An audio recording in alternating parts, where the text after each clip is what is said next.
Olá pessoal, meu nome é Marcos Alencar, estamos aqui no canal Trabalhismo em Debate, descomplicando o direito do trabalho. Hoje nós vamos falar sobre um tema que é bem polêmico, assim, chato de você compreender, que é a equiparação salarial, né? O que é equiparação salarial?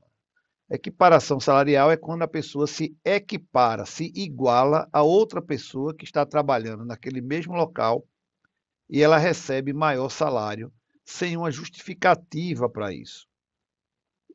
Eu separei aqui um roteirinho básico, peço a paciência de vocês, porque nós temos que ler, né? A gente fala que não tem juridiquês, mas por mais que a gente tente, temos que ler aqui o artigo 461 da CLT, mas só a cabeça do artigo e o primeiro parágrafo, que eu acho que é o mais importante. E aí eu vou explicar. O artigo 461 da CLT, ele diz o seguinte: sendo idêntica a função, a todo trabalho de igual valor, prestado ao mesmo empregador no mesmo estabelecimento empresarial, corresponderá igual salário, sem distinção de sexo, etnia, nacionalidade ou idade.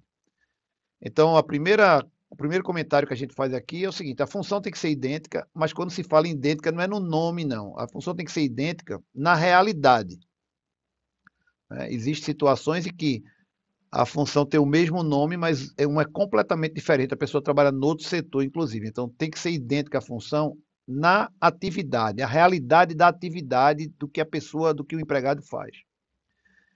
O trabalho ele tem que ser de igual valor também, prestado ao mesmo empregador, né, para a mesma empresa e no mesmo estabelecimento comercial. Isso é uma mudança que veio em 2017. Então, se você, por exemplo, trabalha em loja de shopping, vai se comparar às pessoas que trabalham naquela loja, naquele estabelecimento. Pouco importa se no outro shopping center, até da mesma cidade, tem uma pessoa ganhando mais do que você. E aí, o parágrafo primeiro, que agora eu vou ler também, diz o seguinte: que o trabalho de igual valor para os fins deste capítulo da CLT, né, será o que for feito com igual produtividade e com a mesma perfeição técnica entre pessoas cuja diferença de tempo de serviço para o mesmo empregador não seja superior a 4 anos e a diferença de tempo na função não seja superior a 2 anos. O que é que isso quer dizer? É, eu sou, vamos lá, estoquista, mas eu ganho menos do que o estoquista Pedro.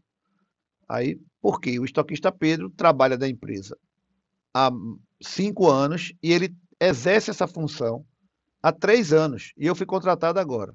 Então ele já tem uma experiência acumulada e isso justifica ele ganhar um pouco mais. Então é preciso que quando se olhe para essa questão da equiparação, né, eu tenho o direito de receber o mesmo salário ou o empregador, será que A precisa receber o mesmo salário de B? É preciso que se observe a experiência, a perfeição técnica, a realidade da atividade e se está no mesmo estabelecimento. É muito importante que se deixe essas diferenças aparentes, porque se não deixar, na dúvida, será considerado como equiparados, ou seja, a necessidade de um receber o mesmo salário que o outro. Nós temos aí também uma súmula do Tribunal Superior do Trabalho, que é 159, que ela diz assim, é outro problema de equiparação que existe. Uma pessoa do estabelecimento sai de férias e ninguém é contratado por lugar. Alguém assume aquelas atividades, aquelas responsabilidades. E o que o Tribunal Superior do Trabalho entende nessa súmula 159 é que, enquanto durar essa substituição, ela pode ser oficial ou oficiosa, não houve uma coisa escrita, declarada, aquela pessoa terá direito ao salário do substituído. Então, se eu sou um subgerente e tem um gerente, e aquele gerente sai de férias e eu fico ocupando, ele saiu de férias, ele não foi demitido, ele saiu de férias, eu fiquei ocupando o lugar dele durante 30 dias. Eu terei o direito de receber a mesma remuneração dele. Se o gerente for demitido, a empresa cortou a gerência, não existe mais gerência, não. O entendimento é que não há essa equiparação, porque você não tem a quem se equiparar, porque aquela pessoa não existe mais na organização empresarial. Então, uma primeira conclusão: o salário pode ser pago de forma diferente para pessoas que exercem a mesma função. Pode. Quando o tempo de serviço justificar, que eu já falei antes, ou a experiência ou a perfeição técnica. Imagine que eu sou um instrutor, né? Eu sou eu faço treinamentos numa empresa. E eu recebo menos do que a monitora, a treinadora Ana. Por quê? Porque a Ana tem um mestrado, né? Ana tem uma formação muito superior à minha.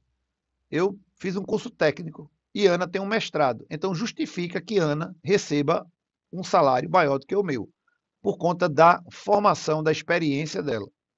É notório isso diante do título que ela detém de conhecimento.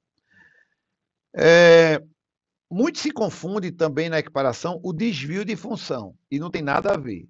Desvio de função, o nome já está dizendo, você é desviado. Você foi contratado para ser estoquista de uma empresa e, na verdade, você atualmente está sendo vendedor dessa empresa. Você deixou de ser estoquista, está sendo vendedor. Então, aí há um desvio de função. Eu continuo recebendo como estoquista e estou ali como vendedor, sem receber comissões, por exemplo. Então, eu tenho direito ao desvio de função, mas isso não tem nada a ver com a equiparação salarial. Na equiparação salarial também não tem validade a readaptação por doença. Imagine uma pessoa que ganha um salário maior na empresa e ela sofre uma doença e ela é readaptada para uma função hierarquicamente menor, que aquelas pessoas que estão exercendo aquela função ganham menos do que ela. Não há equiparação, por quê? Porque ela foi colocada ali por conta de uma readaptação. Imagine que, vamos supor, a empresa é uma empresa de logística. Então, essa pessoa era um gerente que fazia embarques logísticos. Ela estava o tempo todo subindo em caminhão, descendo, operando, monitorando plataforma, pegando algum peso, e ela não pode mais por um problema na coluna. E ela está sendo readaptada, então ela foi trabalhar no setor administrativo. E ela ganha mais do que todo mundo do setor administrativo, e ela é a pessoa mais nova na função. Não tem equiparação, por quê? Porque ela está sendo readaptada, é uma situação atípica. Em síntese, a justificativa é para se pagar mais para quem exerce a mesma função. Isso que eu falei, a experiência, o curso, né, o tempo de trabalho, o tempo de trabalho na função ou o tempo de trabalho do contrato de trabalho com aquela empresa. E é que é muito importante essa mudança de 2017 para cá. A equiparação ela tem que ser vista dentro do mesmo estabelecimento e não observando a empresa como um todo. É aquele estabelecimento. Imagine uma rede de lojas, uma rede de postos de gasolina, você vai ter que procurar se há equiparação ou não dentro daquele quadro de empregados daquele estabelecimento específico que você está vinculado. É isso. Em breve a gente volta. Tchau.